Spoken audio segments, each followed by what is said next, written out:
Welcome to today's webinar on identifying security vulnerabilities in Oracle EBS Suite customizations. My name is Phil Ryman. I'm the Director of Business Development at Integrity and will be the moderator for this e-learning session. Our speaker today is Steve Coast. Steve is the Chief Technology Officer and founder of Integrity Corporation. He's been working with Oracle products since 1994.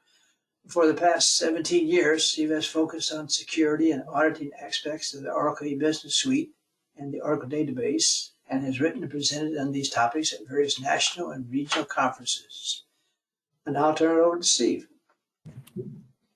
Thanks so much, Phil. Today's topic is going to be looking at your Oracle EBS Suite customizations. This is one area that we have found during the security assessments performed by Integrity that many of our clients are not properly looking at. There's a lot of risks in the Oracle EBS Suite environment that are inherent in the application, inherent on the way it's installed, configured, and maintained. But there's also risks involved in the way you're actually doing your customizations to Oracle EBS Suite. You have developers developing code. In many cases, you have developers developing code for your custom applications and things like that.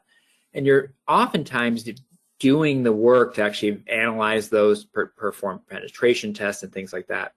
However, often in Oracle EBS Suite, the customizations that you're doing are not being looked at properly. This presentation is really going to dive into these customizations and how do you actually identify security vulnerabilities in them? How do you actually perform this type of processes that you need to do to make sure that there's no inherent security vulnerabilities that are being incorporated into the application through the customizations you're developing. Before we get started with the presentation, a quick background about Integrity. Integrity was founded in 2002 by former Big Six consultants working on large Oracle EBS Suite projects.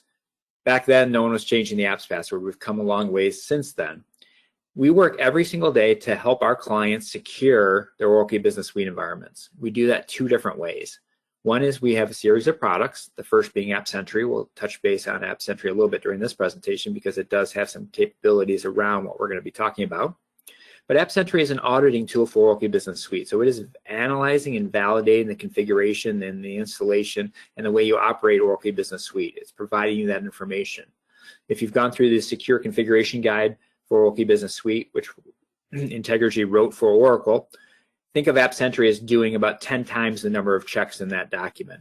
It's very in-depth, making sure that everything that you're doing from patching, changing passwords, initialization parameters, system profile options are all properly set for the application. For a proactive layer of defense, AppDefend is our enterprise application firewall for both Oracle EBS Suite and PeopleSoft. This is a proactive layer of defense for the application to provide virtual patching, single sign-on, multi-factor authentication, to help protect Oracle EBS Suite from attacks both externally and internally. This presentation mostly came from our services where we're actually doing security assessments within Oracle EBS Suite. So we're working every day with clients to make sure that their Oracle EBS Suite environments are properly managed and operated, installed, and configured. We're also doing code reviews. We're also looking at customization. So a lot of the input from this presentation came from us actually doing those code reviews for a lot of our clients and discovering where vulnerabilities are and then doing root cause analysis. So we really understand where these vulnerabilities are coming from, how do they actually get incorporated into the application and things like that. We also do a lot of compliance work with our clients. So if you do have SOX issues, PCI, GDPR, those types of things, we're helping our clients solve those challenges. And then finally, we're also doing work around implementing Oracle products around Oracle Transparent Data Encryption, Oracle Database Vault, Oracle Audit Vault, as well as third-party security products that work with the Oracle database, but sometimes are difficult to implement with Oracle EBS Suite, such as Imperva and Guardium. Finally, we're backed up by a world-class research team, so we're actively working with Oracle to fix security bugs in Oracle EBS Suite. We're an Oracle Gold partner and have a very good relationship with Oracle. So enough about Integrity. Let's kind of dive into the topic and kind of discuss customizations with Oracle EBS Suite and what are some of the issues around those. When we talk about incorporating and making sure that customizations and custom development is secure, the new concept is DevSecOps. So a lot of organizations are moving to what they call DevOps. development operations. So this is taking philosophies, practices, and tools, combining them together to really accelerate your development, continuous delivery, really improving software quality. And then if you layer security on top of that, you get DevSecOps. So what you're trying to do is make a foundation of security into your development operations aspects. How do all those processes work, and how do I actually incorporate security early on in that process? This works for custom development, but it also can work with Oracle Business Suite. It's not as clear, it's not as straightforward as you would just if I'm developing an in-house application starting from scratch. When you're doing customizations, it's a little bit different. The problem with Oracle Business Suite is that it's a highly complex application. This thing is huge. You've got the application layer, you've got the application server, you've got the database. And Oracle Business Suite is typically the orphan stepchild in the organization when it comes to IT security. IT security may be looking at the edges, making sure that the DMZ is configured properly and things like that. However, there's not usually an in-depth emphasis from IT security on every single aspect of Oracle Business Suite from a security perspective. That especially around customizations, where the way you do customizations and development in Oracle Business Suite environments is very different than you would for a custom application or for many other applications. And so when we start thinking about customizations and extensions to Oracle Business Suite, we actually went through and reviewed some of our past assessments and kind of looked at, okay, when we did these code reviews and these customization assessments, what types of issues did we find? I'm not going to dive into these types of vulnerabilities in great detail. You can find a lot of information on the internet about these if you just Google some of these terms, but these were kind of the big ones. So SQL injection is especially problematic in an Oracle Business Suite environment because the way the application works, if there's a SQL injection flaw, that means I can execute SQL as the app's database user, which has full permissions to everything. These types of attacks can be devastating. There's other types of attacks and vulnerabilities called cross-site scripting. So if I send a phishing email, I want you to click on a link, and so that potentially I can maybe steal your Oracle Business Suite session cookie. Then I can use that session cookie to impersonate you on the application. There's issues with things like XML. So you're doing web services, you're passing XML around the internal network between applications. Can that XML packet compromise the application? It actually can. I can craft an XML payload that can be sent to Oracle Business Suite, and if you're processing it incorrectly, I will then potentially allow me to take over the application, do things that I shouldn't be able to do. There's password issues within the Oracle Business Suite, so I may have not changed the app's password or other issues. I also may have authorization and authentication issues. So when we talk about customization, every single customization you're running has to think about how does it do authorization and authentication within Oracle Business Suite. Within Oracle Business Suite Java Server pages, JSP pages, there is no authentication or authorization by default. You have to put that into every single page. That's often missed by developers. And then there's a whole host of other issues. So again, there's many different types of vulnerabilities, and we'll talk about within Oracle Business Suite, because it's such a complex application, there's many different types of customizations. There's many different ways that can actually write custom development for Oracle Business Suite, and those have different flavors of vulnerabilities. Sometimes SQL injection is very critical for versus like a web service where the XML issues would be much more significant versus a Java Server page where the authorization issues are very significant. So when we talk about customizations or Oracle Business Suite, remember there's not one flavor of customizations. There's many different types of customizations in the application. So what are the challenges around doing DevSecOps with Oracle Business Suite? First and foremost is just the complexity of Oracle Business Suite. Again, it's one of the world's largest applications. If you think about Oracle Business Suite, SAP, PeopleSoft, those are probably 3 out of the top 10 largest applications on the planet in terms of lines and code of complexity. Oracle Business Suite is 20,000 web pages. That is a massive application. And we talk about security vulnerabilities in this application. Between 2005 and 2022, Oracle itself has patched over 1,000 security vulnerabilities in the application.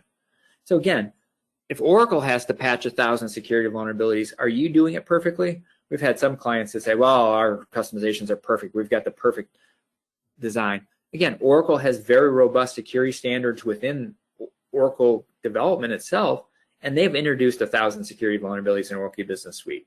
Some are very old, some are very new. So again, it's very complex, very difficult to do this right the first time. Second, the way you do customization development in the Oracle Business Suite environment is very different than if you're doing a custom application, and also some of the other customizations you do in other applications in your environment. The problem is that in Oracle Business Suite, you're not doing large development projects. This is all pinpoint development. It's all little teeny tiny things that then make up your customizations. You're not developing typically an extension that's 100 web pages. What you're doing is maybe customizing one web page. You're doing a form, you're doing a web service, you may do a custom JSP page, you may do a bunch of concurrent manager programs. But again, each of those concurrent manager programs are all a small little teeny tiny development project. Well, you may have a PL SQL package, you may have a SQL Plus, you may have a Java code all built up in one concurrent manager program. But again, most concurrent manager programs are not 100 files. There may be 5 or 10 files at most. So the way you're doing customization is very different. It's very small little objects. You're not tending to do a large code scan of the entire code repository because again, some of the code, we were just doing a code review recently, and the client had implemented Oracle Business Suite back in the early 2000s. We were reviewing a lot of code from 2005, 2008 timeframe, as well as a lot of code from 2021. So again, development has been done over a long period of time, small little projects, those developers, we couldn't even find some of the, for that recent project, some of the design documents for any of the code, just no one could find it. It was somewhere in a paper binder somewhere. And then finally, the last issue of why Oracle Business Suite is such a challenge around DevSecOps on how do you actually incorporate security in your development layers is it's an open development environment. You're developing it at multiple points. We like to refer to Oracle as the California model in terms of, hey man, do whatever you want with the application. It's wide open. You can just change anything at any point within Oracle Business Suite. There are very few controls natively in the application that says, oh no, you can't change that. Anyone who's come from the SAP environment, you almost need to call SAP to actually get permission to customize something. Oracle lets you just customize anything left and right. And if you have those poor version control, weak change management, you can have a mess on your hands because you don't necessarily know what people are actually customizing. So not only is DevSecOps looking at just potentially security vulnerabilities in the code you're writing, but how is that code getting into production? So when we talk through this, we're not only going to be talking about purely just introducing a code vulnerability versus how do you actually do this correctly end to end? How do you make sure that the vulnerabilities aren't being incorporated in your environment just because it's weak change management, that a developer can just push anything they want into production? And we have gone in and done assessments on some clients where that's the case, where developers have full access to production. And that in itself is a vulnerability in the application because they can just push anything they want. If they want to take over the application, they just can push a SQL file in and actually execute anything they want as apps. So again, in DevSecOps, everything works together. It's a very robust way that you can look at the processes and the framework about how you actually do development. Another area that we run into with an issue is just purely on staffing. When we start talking about staffing with an organization, we've looked at a few organizations, we don't do this very often, but we've actually done some staffing reviews and said, okay, when we talk about how many developers there are, how many DBAs there are, how many IT security people are dedicated to Oracle Business Suite, you kind of get these type of ratios. And these type of ratios actually extend across most development, most IT organizations where you have a large number of developers, you have a smaller number of operators, these may be the DBAs, technical admins, those type of things. And then you just have a few security people who are responsible for large swaths of the custom development landscape within the organization. On Oracle Business Suite, very seldom do you ever have a dedicated IT security person. That IT security person is probably doing 3 or 4 other applications. They may be just looking at Oracle Business Suite occasionally. So again, there's not somebody overlooking what's happening typically in the custom development, and that becomes a risk to the organization. So one way you can improve this is through DevSecOps. If your process is actually providing much better control, you don't necessarily need that person looking over everyone's shoulder, reviewing code. If that code review and that process is done through manual code reviews, done within the organization, with automated code reviews, you're improving the process without having to add additional bodies in terms of IT security. And that's the goal of DevSecOps here. So some of the key principles, and this is not even Oracle Business Suites. For DevSecOps, when we're talking about why do I want to move to this, this is applicable really to any development project, be it Oracle Business Suite customizations, be it writing a custom application. And the first primary goal is shift left. The concept of shift left is I'm taking security and I'm pushing it into the development lifecycle, and I'm doing it early on. If you think of the development lifecycle going left to right, typically security is just at the right-hand side. Right before it goes in production, we may do a code review, we may do a penetration test or something like that. The goal of DevSecOps is actually let's get security as early in the process as possible, doing those code reviews before code is committed, before it's actually pushed into the first development environment. The second area is around automation. Let's get rid of that IT security person or someone who has to actually do code reviews. How can we actually do code testing, code analysis very early on in the process? And then finally, continuous feedback. I want to do this all the time throughout the process. So I want to do it, maybe check code 2 or 3 times. Maybe I'll scan the entire repository. I may be doing every single commit into development. I'm actually running some automated code scanning, things like that. So I know it's getting properly evaluated before it's moved into production.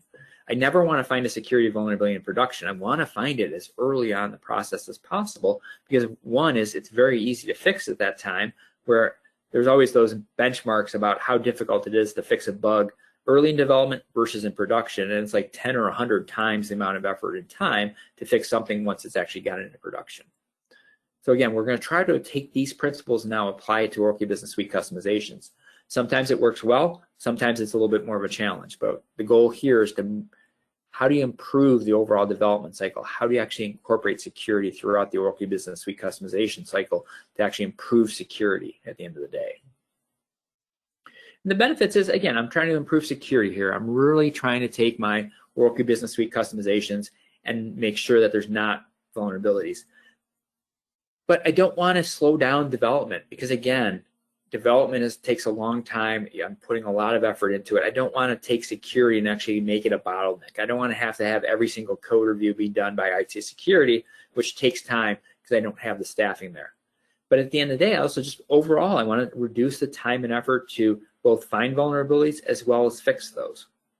So how can I actually incorporate this in? So not only improving security, but I'm actually potentially even reducing time and effort. How can I automate some of these processes and things like that? And those are some of the things we'll talk about today, is some of these goals and how to actually do this in your own development cycles.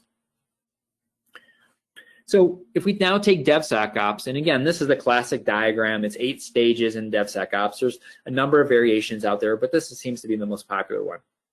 How do I take DevSecOps and now overlay it on Oracle Business Suite? And a lot of these processes are very standard across both a custom development as well as Oracle Business Suite. So when I do my planning, I want to make sure my developers are doing secure code training, things like that. But now when I actually move into things like actually coding, my development standards, a lot of organizations say, we have very good secure development standards that we actually tell our people exactly how to code. But what you're doing with a custom development project in Java, and you may be using something like the Spring Framework and developing really robust, beautiful custom applications, that doesn't work for Oracle Business Suite, because again, the development is just so different, because you're again developing pinpoint objects within Oracle Business Suite. I may be developing a report today, a form tomorrow, a JSP page the next day, a web service, things like that. So I have to have very specific development standards for Oracle Business Suite. My version control system has to work with the application. When I'm doing my build, when I'm doing my static code analysis tools, I may have those already established. However, do those work with Oracle Business Suite? Because when we talk about, we'll talk about different languages within Oracle Business Suite and what works and what doesn't work. When I talk about this test stage, how do I do dynamic code analysis, which is called DAST, against Oracle Business Suite? How am I scrambling test data? How am I doing those things? Hopefully I've got a good release pipeline. I'm actually releasing things. I've got some continuous integration, continuous deployment processes happening. I'm get those appropriate release approvals. When I'm deploying it to code, change automation becomes very important. Change management within Oracle Business Suite environment can be very difficult in many cases. Because again, I've got not only a few code objects, I might actually be what is covered under change management. When you change the system profile option, is that change management? Now we're talking about organizational issues. You can actually eliminate some security vulnerabilities by running a web application firewall. So Integrity sells App Defend, and that is a robust application firewall for Oracle Business Suite. And then finally, how am I doing monitoring within Oracle Business Suite? Do I have auditing and logging turned on? If someone is exploiting a security vulnerability, do I have any visibility into that? Do I know what they're actually doing and who's connecting to the database, who's migrating code and things like that? So when we talk about Oracle Business Suite customizations and development objects, there's a couple of kind of different ways you can do this. Everyone generally does it the same way, but they may refer to things as different items. So you've got RICE, which is reports, interface conversions, and enhancements. You may do CHEMLI, which is configurations, extensions, modifications, localizations, and integrations. And then there's a few variations of this. But again, the concept is I'm doing many different things. I'm writing reports, I'm doing interfaces, I'm doing customizations, I'm maybe doing localizations, I've got integrations, I've got all these different things operating within the Oracle Business Suite environment. So it's not a single development project. It's many small little pinpoint development projects.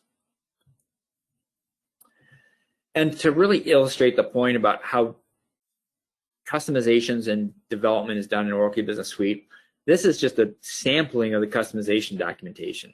So again, you've got the OA framework, which is Oracle Applications Framework.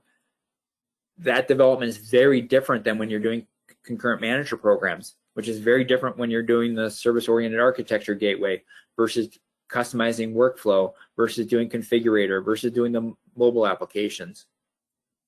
So these are all just a different documentation. So there's not one approach here, there's multiple approaches because again, you can customize the application dozens of different ways. We've gone through different processes and we've actually really identified somewhere between 75 and 80 different integration points, customization points within the application. Most people aren't using all those, but there's very many different ways you can customize the application. So generally with Integrity, when we do our assessments, when we're actually with our App Sentry product, with App Defend, when we start talking about customizations or Oracle Business Suite, this is kind of our list that we work off of. We've identified all these different points of customizations, and this maps to both development as well as change management. So when you're talking about change management, this is actually a good starting point. If you say, I don't know where to start in my change management within Oracle Business Suite, this list of customizations is actually a really good starting point. Again, it's not complete, but this is where a lot of the different custom development objects occur. So you've got concurrent manager programs. Oh, by the way, you can write those in 6 different languages. You've got forms customizations. And again, you can do forms personalizations versus writing custom forms versus doing the custom library, which impacts all forms. When you're doing reporting, you can do the Oracle reports. You can do BI Publisher. There's still financial statement generator. Oracle Business Suite customizations that things that you're doing within the application include alerts. There's dozens of SQL pages. There's workflows. If you want to modify and write custom web pages, you can do that in 7 different ways. Unfortunately, one of those, ModPL SQL, the 5th one, has been deprecated and is no longer generally used. But again, some people still have those, and we've actually seen those in some 12.2 environments. It's still possible to run that in 12.2. We're seeing many clients now uptaking Application Express or Apex. It's a very robust no-code solution that you can actually quickly write customizations to Oracle Business Suite. But again, now it's a whole nother tool, another way that you can actually customize the application. You can write a number of custom things at the database level. So oftentimes the database writing packages, creating new tables and triggers are used by other customizations. But again, those are customizations to the application. And then finally, the one that we're seeing a lot of uptake recently is web services. And mobile is also another area that we're seeing, and mobile really mostly uses the web services. So we classify some of the mobile customizations actually under web services. But again, the point here is there's many different points of customization to the application. As you can see, there's different languages here, different methodologies, different development tools, all different points that I'm customizing the application. So when I'm talking about doing DevSecOps, this is kind of my scope. This is my population of different changes occurring. So I need to look for security vulnerabilities in all these different objects as they're getting migrated into production. Are they each secure? So now if we take that previous chart and kind of break it down now into the detail, this is kind of where it gets scary, because when we're talking about just concurrent manager programs, I can write those in 6 different languages. And I've got key issues on each of those, and those issues may change based on the type of language I'm using. So when we're talking about writing shell scripts, we've seen clients with hundreds of shell scripts, concurrent manager programs. Well, a huge issue there is I can echo out the apps password very simply. So are you looking for every single one of those, and how am I echoing out the apps password? How about injection attacks against that? When I'm talking about SQL Plus and PL SQL, I've actually got SQL injection possibilities there too. When we're talking about the Oracle forms, I can do SQL injection, I can have authorization issues. And so again, each of these are different languages, and there's different possible vulnerabilities in each of them. When we're talking about web pages, I can do 7 different web pages customizations to Oracle Business Suite. Again, generally SQL injection is the big one here. That's very problematic in the application about what happens. When we're talking about database objects, again, I can be writing database packages. SQL injection is a fairly significant one. I can also have a lot of authorization issues. Who can actually access those packages? Then finally, web services, and again, there's multiple different web service architectures within Oracle Business Suite and how those work. And how these are also deployed to the application are different. So sometimes, like the web services, I'm just developing those natively in the application. I'm not doing code. I may not be migrating that code between environments. So when actually doing security assessments, somebody who's just looking at your custom top may not actually be seeing some of the files. They may not be seeing those customizations. When I'm doing like Oracle alerts, those alerts are just created in the application through going through some application pages. Are you migrating those and testing those, or is someone just going to production directly creating an Oracle alert, things like that? So those are things you need to be thinking about. So when I'm doing my custom development within the Oracle Business Suite, what are some of the things, at least at a high level, should I be doing, at least, and we'll start around the development. So version control is very important. We see a lot of organizations that just use the custom tops on each development environment and pretend that's a version control system. That's not a version control system. You really need to have some external version control. Git seems to be the winner right now in terms of a version control system. There's just about everybody implements Git today. So if you're using Azure, Amazon Web Services, Oracle has a version. You can actually have a cloud version of version control. There's a dozen different products that let you do version control. And most likely you already have something internally. So what is your custom development doing for other projects? So your Oracle Business Suite objects should be being moved in and out of version control, so you have a full history. You can get approvals, things like that. The next step is secure development standards. How am I actually doing secure development with Oracle Business Suite? I probably have some development standards. I read a lot of development standards, and most of them are just riddled with holes. They don't cover many of the different aspects of where a security vulnerability can be incorporated in Oracle Business Suite customization. They often say, oh, just no dynamic SQL. That's typically where they start with security, but they don't really go into the details you want. How to prevent security vulnerabilities in Oracle Business Suite really starts with the developer. So in your development standards, does it say don't echo out the apps password within the batch scripts, things like that? And again, you then have to cover all the different aspects of customization. So are you also doing forms? Is it PL SQL? How are you covering all the different languages within Oracle Business Suite? And then finally, how do you help your developers actually develop secure code? Unfortunately, within Oracle Business Suite customizations, you're not using one single development environment. You might be using multiple. They actually are probably a lot of times just writing things in SQL Developer or in Notepad or some just simple code editor. If you're doing some of the Java development, you're using JDeveloper. The really nice thing about JDeveloper is it's a fairly older version of JDeveloper in that some of the security plugins actually work for it. So there's a tool called PMD, which is a security code analysis tool for Java that can be incorporated into JDeveloper very easily. So when your developer is actually writing code, it will give them feedback in real time that there's security vulnerabilities. That becomes very important. So how do you actually make sure that you're not incorporating security vulnerabilities? Let's push that down to the developer. So when they're actually writing code and they do a dynamic SQL statement that can become a SQL injection vulnerability, they're actually being told about it before they even check in their code for the first time. And they'll say, oh, I do need to use a bind variable there. So the next step is after the code is developed, now it's checked in, now it's moved around. So how to actually do some static code analysis, how to actually verify using a tool to make sure it's correct. And that's where static code analysis tools come in play. And they're called SAST. And these tools actually go through and analyze the code and give you recommendations both on just code quality, code smell tests, things like that, but they also do very good security checks. And again, some of these tools can be very complex because some of these vulnerabilities can be complex because again, like SQL injection in a Java web page, I have to actually get the parameter, pass the parameter into a SQL statement and things like that.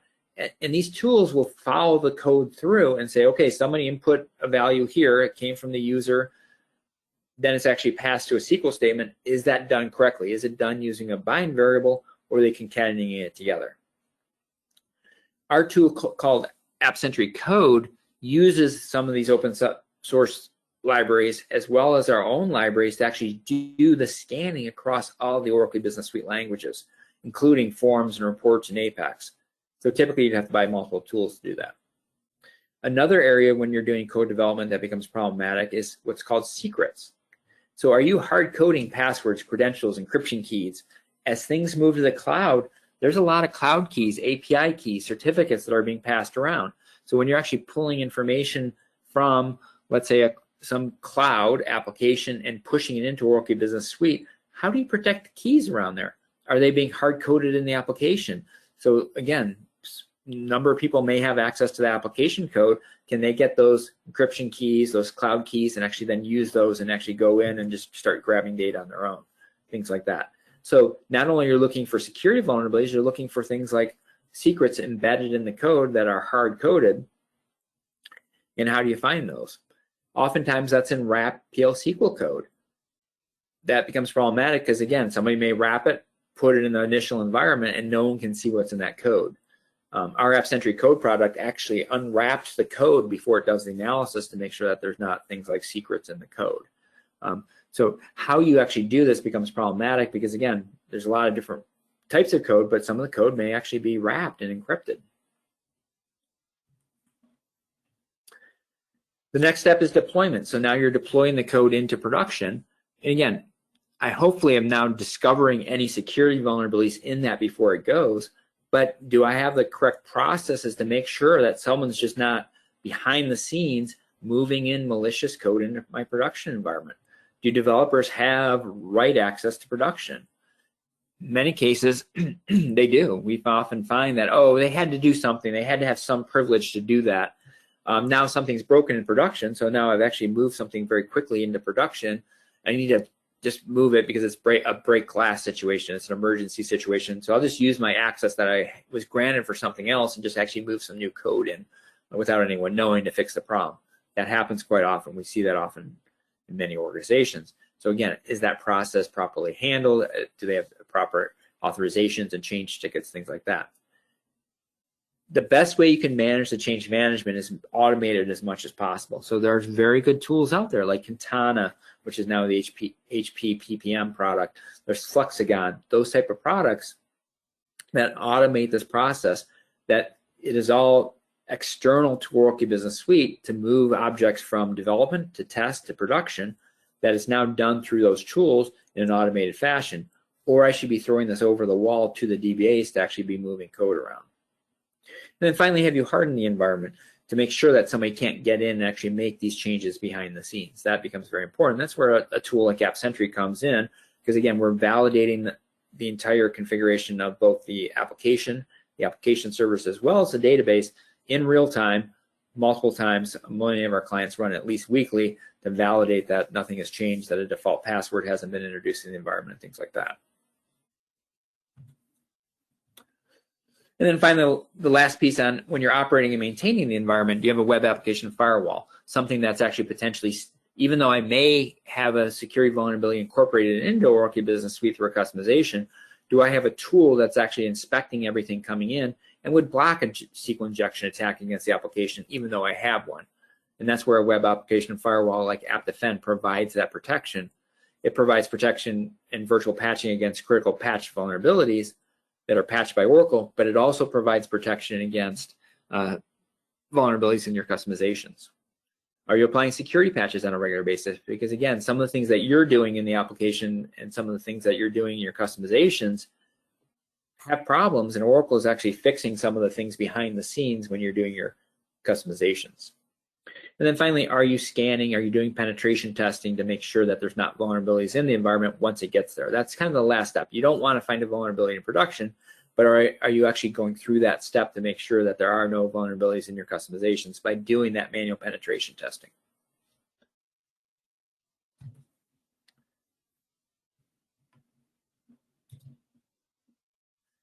So now let's kind of dive into that whole piece, and we'll go through the next number of slides here and actually talk about how do you actually discover the vulnerabilities. And so again, I want to try to do this as early in the process as possible. And I'm going to try to do it multiple points throughout the process. So generally I've got a manual code review. I'm hopefully doing an automated code review. And then the worst case scenario is I'm actually doing that penetration test in production. But the vast majority of the vulnerabilities I want to discover as early on as possible. So I want the developer to be developing secure code, but then I need somebody to look at that code. And so that's typically the manual code review. So most organizations do use a peer code review process. So 2 developers are involved. So the developer is developing the code, they then pass it off for a peer code review. And that peer code review has that other developer usually quickly reviewing the code to make sure that, hey, the other guy hasn't incorporated something bad into the process. Those peer code review processes also maybe be looking for performance issues, functional issues, things like that. Did you cover every use case in terms of what you're trying to accomplish? Did you cover every exception that could happen? Those types of things. But from a security perspective, are you looking for things like SQL injection? And is that peer code review based off of some sort of checklist, some things that you're looking for? So again, when I'm looking at a shell script that's a host concurrent manager process versus a custom web page, I'm looking at very different things. So does the checklist that the peer code reviewer are using account for that? A fairly good, robust guide in terms of code reviews is from the Open Web Application Security Project, OWASP. I include the link here. So if you want a very good code review process for web pages, that's a very good guide. Again, there's nothing really for things like concurrent manager programs, but again, you should be incorporating some of the key checks into your processes. The next step is when code is checked in or when it's migrated between environments, you should be performing some sort of automated code reviews. These automated code reviews will scan the code looking and recommending things that it finds in the code that may be bad, both from a performance, code smell, as well as a security perspective. The problem with Oracle Business Suite is you need multiple of these tools. A single tool won't work because there's many different languages. And so you may have some tools internally already. They may be commercial tools. There's some very good ones out there. But the problem is most of those commercial tools don't work well with Oracle Business Suite because there's nothing specific about Oracle Business Suite with them. Plus, they don't cover all the languages with Oracle Business Suite. We recommend if you want to do code reviews or automated code scanning, you should be using what you have already. So work with the IT security team and say, hey, what tools are we using? There's a number of tools, companies like Fortify, White Hat, Source, those type of people. But again, be prepared that these tools don't work great with Oracle Business Suite. I'll give you some alternatives here in a few minutes that things do work well with Oracle Business Suite. But again, you try to use what you have in place today. Perform code scans when things get migrated. Perform code scans of either the entire code repository or every time you do a commit, things like that. So when we start talking about all the customization languages, I've kind of listed out all the major ones here. That's the first column is the type. So again, you've got those host concurrent manager programs, those shell scripts, you've got Java. The problem with like Java is I've got Java that can be in the database. I've got Java that's used for concurrent manager programs. I've got Java that's used for web pages. So I can use it at many different points. The second column, I've included some of the open source tools that we have used with other clients that work fairly well with Oracle Business Suite. But again, they're not perfect. They're not complete. And as you can see, some of the languages like forms and reports, there's really no tool out there that works with those. The OA framework, there's no tool that works with the OA framework. You can scan the Java code, but it doesn't work for the XML definitions and things like that. I kind of identified some issues. So we often see issues when you're like scanning the PL SQL code. The code that you really want to scan that probably has secrets and other things in it is often wrapped. Tools like PMD that can scan PL SQL code can't scan wrapped code. Some of the tools will look at source files versus compiled files.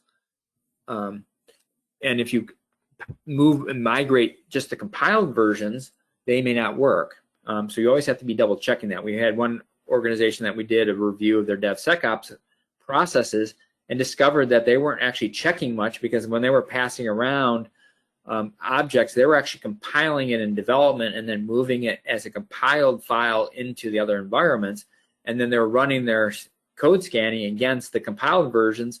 And oh, by the way, all those tools they were using only looked at source code files, so therefore they weren't actually accomplishing much. So in order to solve this, we developed a product called AppSentry Code, which actually uses some open source tools as well as proprietary engines to actually do this. And then we've added in and layered in the Oracle E-Business Suite custom rules that are required to look for very specific issues within Oracle Business Suite customizations. So if you do a shell script and you echo out the apps password, that won't be found by the standard tools. That will not be found by any open source tool or even commercial tool out there, because they're not looking for it, because it's so specific to Oracle Business Suite and what you're trying to do. AppSentry Code will actually do that. As you can see, we kind of have a blend of both open source tools that we incorporate as well as some proprietary scan engines that we had to incorporate. So now let's kind of dive into, and this is based off of our code review. So we kind of went through some code reviews that we've done recently and kind of picked out some of the top issues that we see over and over and over. So one example is the host concurrent manager program. I've touched base on this quite a bit because we see this all the time.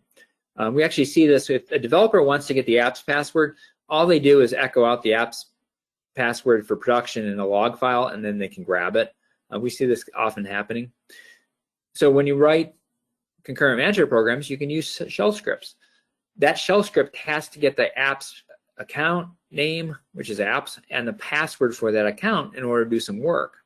So it's passed in, and it can either passed in on the command line as one of the $1, it's passed in the $1 parameter, which is the first parameter passed in the shell script, or Oracle has a mechanism. If you set up the concurrent manager program correctly, you can set up the execution options where it's encrypt, and it'll actually be passed in as an environment variable. Or you can actually set it to secure, and it's not passed in at all, so it doesn't get the apps password. That's the most secure, but most often you do need the apps password.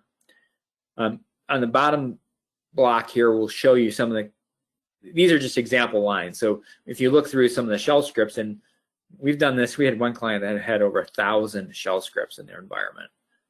It was a highly customized environment, and to review those, we basically had to use our tools to do it, because you just couldn't manually review 1,000 and try to look through them without going crazy. But again, it's simple lines like echo $1, echo $FCP login, or in some cases they would take the $1, put it in another variable, and then echo out that variable later on. So it's very difficult to actually find some of these vulnerabilities. Another huge vulnerability that's often done is injection vulnerability. So again, these shell scripts are executed by users and they pass in parameters. And if you're not careful, you can take that parameter, pass it to the shell script, and the shell script at some point executes an OS command with that parameter, and they can just pass in anything they want and execute something on the concurrent manager server at the operating system layer and potentially do something. But again, that vulnerability is limited to your internal users. Someone has to be logged in. They have to have permission to execute that concurrent manager program. But again, that's a vulnerability in the environment. probably a little bit lower risk just based on those circumstances. Another area is SQL Plus script and SQL scripts that are often executed. And these can either be concurrent manager programs, they can be data fix scripts, they can be install programs, things like that. And again, SQL injection will be typically the one we highlight here for most of the security vulnerabilities. But we often see like just rogue SQL statements. We actually saw on the bottom code review granting DBA to somebody. So we found one program at one client at one time that they had a SQL Plus script. So every time it ran, it was granting DBA to one of the named users. At the end of the day, I don't remember how that got in there, but we needed to do something with that. But that was basically what was happening. Other cases is they're granting out public to packages that public shouldn't be granted to. And then they had a large number of named users in the database. And by the way, anyone could call that package. You also have to be very careful with the SQL Plus scripts because, again, the SQL Plus script as concurrent manager programs are taking input from the user. When you run a concurrent request, it asks for a bunch of parameters. Those parameters all pass to the concurrent program. In this case, if it's a SQL Plus script, they just tend to just put it right in the SQL statement. As the second case here, where it's the &1, that's just executed. I can now make that a SQL fragment and actually potentially even change somebody's password. I can pass in a function that will change someone's password because that will run as an autonomous transaction, which means it can write to the database even though it's being executed as part of a select statement. So those are how SQL injection flaws get in. It's very simple. Again, these code examples aren't big, and these are actually code examples that we've found at different clients. PL SQL. Again, I can run PL SQL packages as concurrent manager programs. They may be custom packages that are called by web pages. So I have to think about where is this getting called? How is this going to get executed? Again, SQL injection is a fairly critical one. I also can have privilege escalation because within a PL SQL package, I can define it as either definer rights or invoker rights. Definer rights means that package executes as the owner of the package. And that's typically either apps or one of your custom database account schemas for your customizations. That's the definer rights is the default for Oracle Business Suite. That becomes problematic because, again, if anyone can get access to that, it runs as different privileges. Oftentimes we see usage of highly privileged database packages like DBMS sysql. DBMS sysql does exactly what it says. It executes SQL as a sys account. Oftentimes the way they handle util file, those type of standard Oracle database packages is very problematic. Many times we see hard coding of credentials, encryption keys, things like that. In older code on Oracle Business Suite, again, we often see code developed in the 2000s. Cryptographic functions were very weak back then, so MD5 should not be used anymore. You should be using more secure ones, things like that. Example here is SQL statements that are actually getting executed as SQL injection. Kind of at first blush, they all look the same, right? There's actually 3 different forms that I can execute dynamic SQL within a PL SQL package. All these look alike, but when these are kind of embedded in a large PL SQL package, these are very easy to gloss over. So execute immediate is the one everyone looks at, but by the way, I can use the DBMS SQL package also to execute dynamic SQL. I can also use cursors to execute dynamic SQL. So not only is execute immediate, but that's what a lot of the tools look at is just execute immediate. They don't look at these other use cases. So you have to make sure that you're covering every possible case. When we look at the code review process for many organizations, they don't lay out that execute immediate with dynamic SQL should never be allowed, as well as DBMS SQL, as well as cursors. So all they typically say is when you look at the manual code review checklist, it says, oh, no dynamic SQL allowed. But they don't tell the reviewer, make sure you're looking for execute immediate, DBMS SQL, those types of things. Concurrent programs can also be Java, but I also can use Java as servlets. I can use it in the OA framework. I can also embed Java classes in the database. And again, SQL injection is most critical because, again, how do I get user input into that Java class? That either can come from a request parameter on a page, that can come from a concurrent request parameter, things like that. I also now have a large number of other types of vulnerabilities in Java that I don't see in SQL or PL/SQL. Things like cross-site scripting, Java deserialization, XML entity attacks. We often see inappropriate file access. So again, code reviews need to take into all these into account, not just SQL injection, which is one that we often see. It's fairly well handled, but we don't see it with Java deserialization and things like that. So the first statement here is a classic SQL injection. It's the JDBC call. Here I'm just concatenating together a SQL statement, which then allows me to add in fragments of a SQL statement in there that I can do different things. And one of the reasons SQL injection is so problematic in Oracle Business Suite environment is that there's so many standard database packages out there with the application. And I can just exploit any of those. I can change users' passwords. I can do just about anything I want. The second one is a classic cross-site scripting vulnerability. So again, I'm just taking in a parameter from a user and I'm echoing this out. If you think this is not an issue, Oracle has about 400 or 500 of these that they've patched over the last 10 years. So again, if Oracle can't get it right, are your developers doing it right every time? The final statement looks really innocuous, right? That's not doing much. That's a Java deserialization attack right there. Are your manual code reviewers finding that? Is that kind of like, hey, make sure that if you're serializing an object and then you have to deserialize it, that you're properly sanitizing that before you do it and not actually allowing it? Because again, when you serialize an object and I pass in a serialized object, I can actually have that deserialization call arbitrary Java classes, which then can execute things at the operating system layer. So when we talked about the log4j vulnerability, that was a Java deserialization issue because it would allow you to actually execute something, pass something in, which then resulted in arbitrary Java classes being called. Custom web pages are often developed using JSPs, which are Java server pages. Java server pages are notorious for having authorization issues because the problem with Java server pages is I have to explicitly authorize and authenticate the user in that Java server page.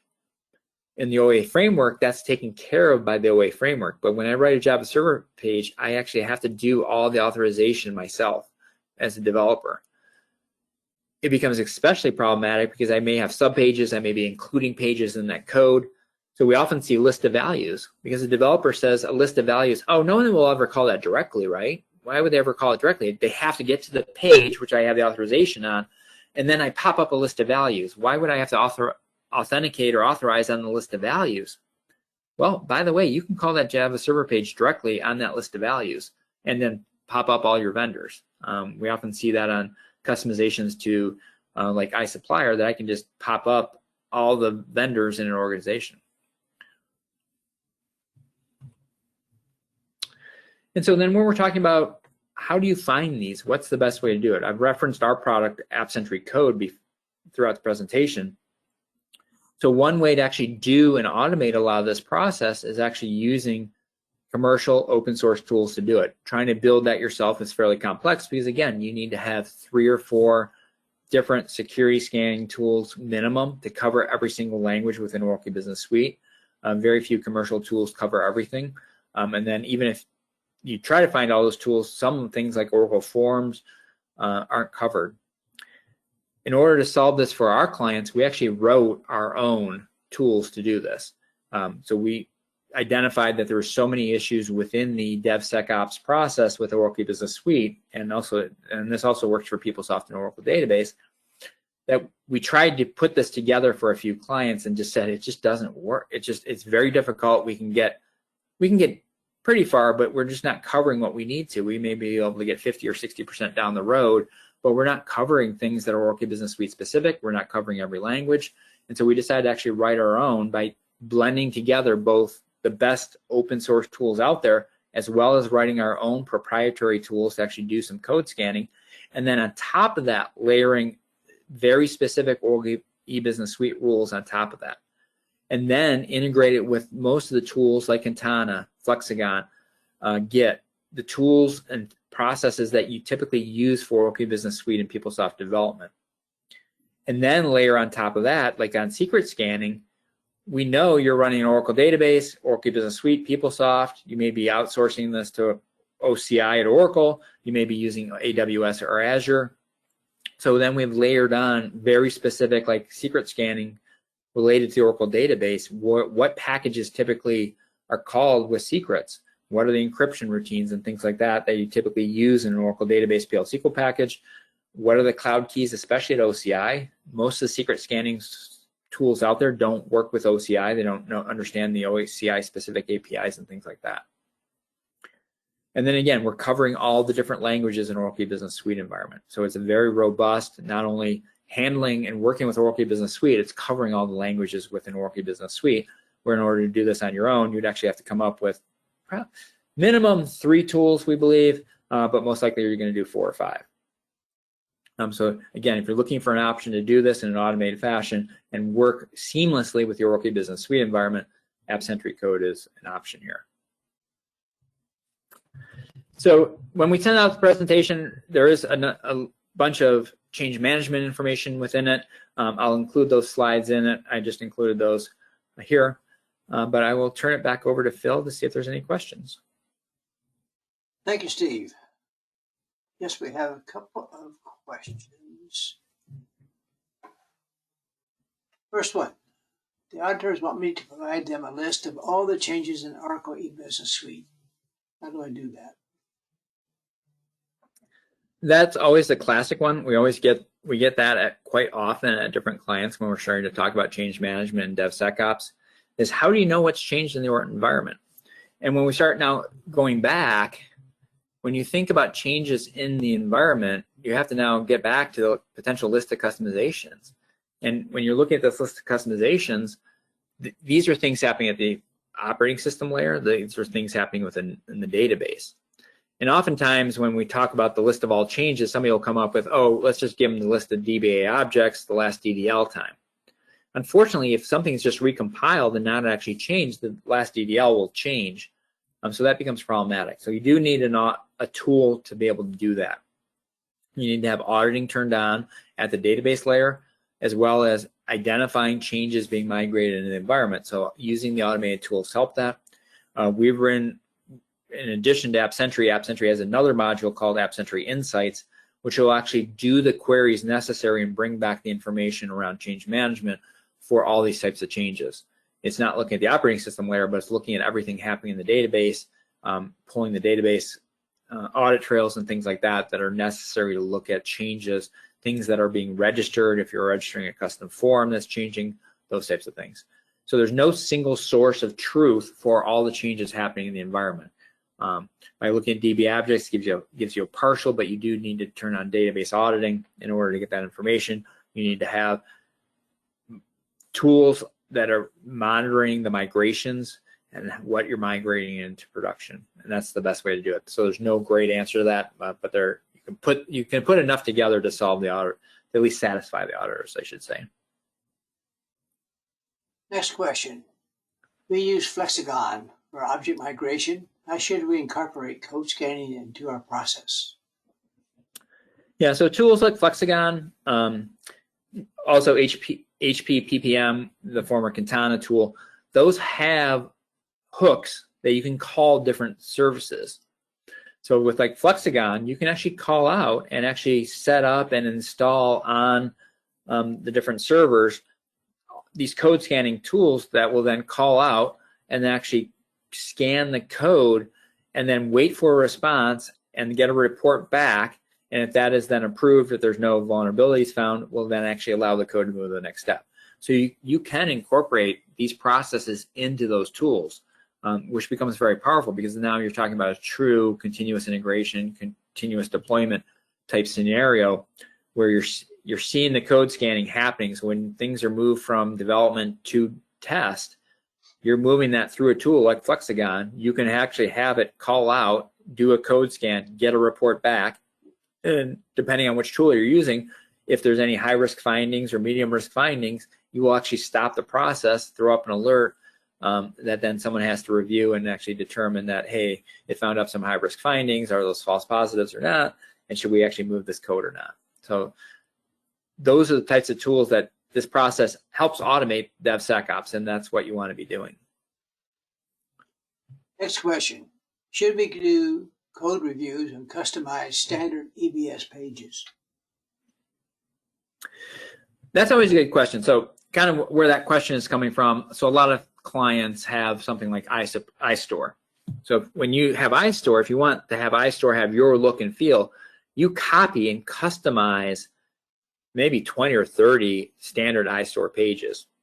And in some cases, you may be doing that in other modules just for 1 or 2 pages, but iStore is typically the one where you're mass copying them.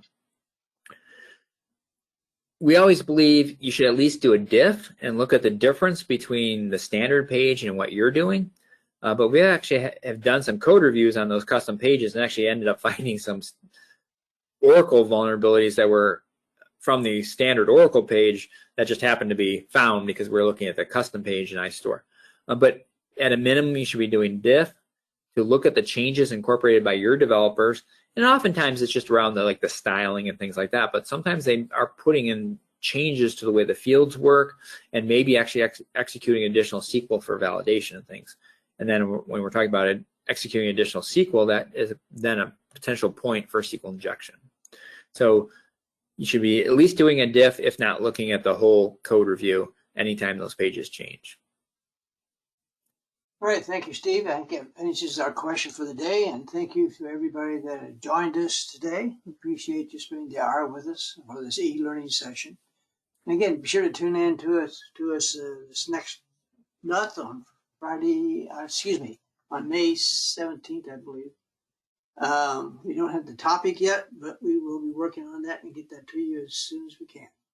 So again, thank you, everybody, and you expect a recording of this presentation to be available in the next 24 hours. So have a great rest of the week. Take care.